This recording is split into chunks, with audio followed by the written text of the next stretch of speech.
میں اسے مکہ لے کر جانا چاہتا ہوں۔ انہوں نے اسے دیا ایک بڑا سا بت جس کا نام تھا ہبل۔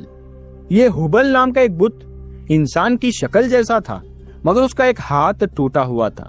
عمرو بن لوہی اسے لے کر مکہ لوٹا اور وہاں جا کر کعبہ کی چھت پر رکھ دیا، یعنی وہ جگہ جو اس وقت سب سے پاک، سب سے مقدس اور سب سے مقبول مانی جاتی تھی، وہیں پر بت کو کھڑا کر دیا گیا۔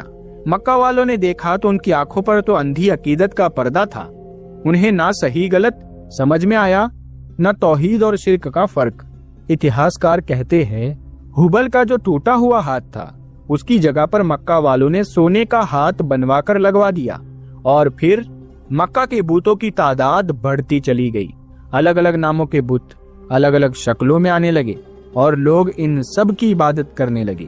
لیکن مکہ والوں کی نظر میں جو سب سے بڑا، سب سے اہم، سب سے پاک اور سب سے مقبول بت تھا وہ صرف اور صرف ہبل ہی تھا، اور ہبل اکیلا نہیں تھا۔ اسلام سے پہلے کے دور میں کچھ اور مشہور بت بھی تھے۔ لات جو طائف میں تھا، عزا جو نخلا کے وادی میں تھا، منات جو مدینہ اور سریا کے درمیان تھا۔ ہر بت کی اپنی جگہ تھی، اپنی پوجا تھی اور اپنی کہانی تھی۔ اب حالات یہ ہو چکے تھے کہ صرف مکہ ہی نہیں بلکہ پورا حجاز، یعنی آج کا مکہ، مدینہ، طائف اور آس پاس کے تمام علاقے بت پرستی میں ڈوب چکے تھے۔ عمرو بن لوہی کا زہر یہی ختم نہیں ہوا۔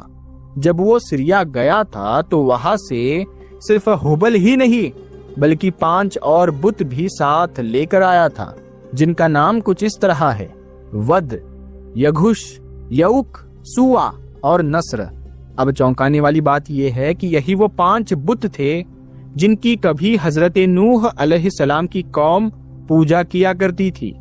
ہر بت کا ایک روپ تھا، کوئی مرد کی شکل میں تھا، کوئی عورت کی، کوئی شیر جیسا دکھتا تھا تو کوئی جانور اور انسان کی ملی جلی شکل میں۔ اور ان بتوں کو لوگ الگ الگ چیزوں کے خدا مانتے تھے، کوئی محبت کا خدا، کوئی طاقت کا اور کوئی جیت یا برکت کا۔ اور یوں جس زمین پر توحید کی بنیاد رکھی گئی تھی اسی زمین پر شرک کا قلعہ کھڑا کر دیا گیا۔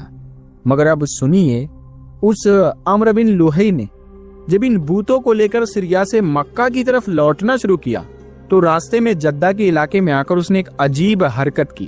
اس نے ان بتوں کو وہی زمین میں دفنا دیا اور مکہ واپس جا کر لوگوں سے کہا، میرے کنٹرول میں ایک جن ہے، اسی جن نے مجھے بتایا ہے ان طاقتور بتوں کے ٹھکانوں کے بارے میں جن کی عبادت کبھی حضرت نوح علیہ السلام کی قوم کیا کرتی تھی۔ اب آپ سوچئے، جب مکہ کے لوگوں نے یہ سنا تو ان کی آنکھیں حیرت سے چوڑی ہو گئی۔ عمرو بن لوہی پھر کچھ لوگوں کو ساتھ لے کر اسی جگہ پہنچا، زمین کھودی، اور جیسے ہی انہوں نے بتوں کو وہاں سے نکالا لوگ دنگ رہ گئے۔ یہ وہی پرانے بت تھے، ود، یگھش، یعوق، سوا اور نصر۔ پھر کیا تھا، ان بتوں کو بھی مکہ لا کر کعبہ کے اندر رکھ دیا گیا۔ اب ہبل کے ساتھ ساتھ ان کی بھی عبادت ہونے لگی۔ یاد رکھیے، کعبہ ہمیشہ سے ایک مقدس جگہ تھی۔ حضرت ابراہیم علیہ السلام کے زمانے سے ہی عرب کے لوگ دور دراز سے حج کرنے آتے تھے، طواف کرتے تھے، دعائیں مانگتے تھے۔ مگر اب جب وہ لوگ مکہ آتے تو کعبہ میں بتوں کو دیکھ کر حیران بھی ہوتے اور کئی بار بہت زیادہ متاثر بھی ہو جاتے۔ تو جب وہ لوٹتے تو انہی بتوں کی کاپی بنوا کر اپنے ساتھ لے جایا کرتے تھے، اور ایسے بت پرستی کا یہ وائرس صرف مکہ میں نہیں رکا بلکہ پورے عرب میں پھیل گیا۔ اب مکہ میں بت بنانا ایک ٹرینڈ بن چکا تھا، نئے نئے ناموں کے ساتھ مشہور بت بنائے جا رہے تھے، اور ہر قبیلہ، ہر علاقہ اپنے اپنے بتوں کی عبادت میں مصروف ہو گیا تھا۔ لوگ ان بتوں کا طواف کرتے، سجدہ کرتے، ان سے فریادیں کرتے، یہاں تک کہ ان کی کمائی، ویاپار، کھیتی، جانوروں سے ملنے والا فائدہ، ہر چیز کا ایک حصہ ان بتوں کے لیے نظر کیا جاتا تھا۔ اور یوں یہ سلسلہ صدیوں تک چلتا رہا، یہاں تک کہ اسلام کا سورج اگنے والا تھا۔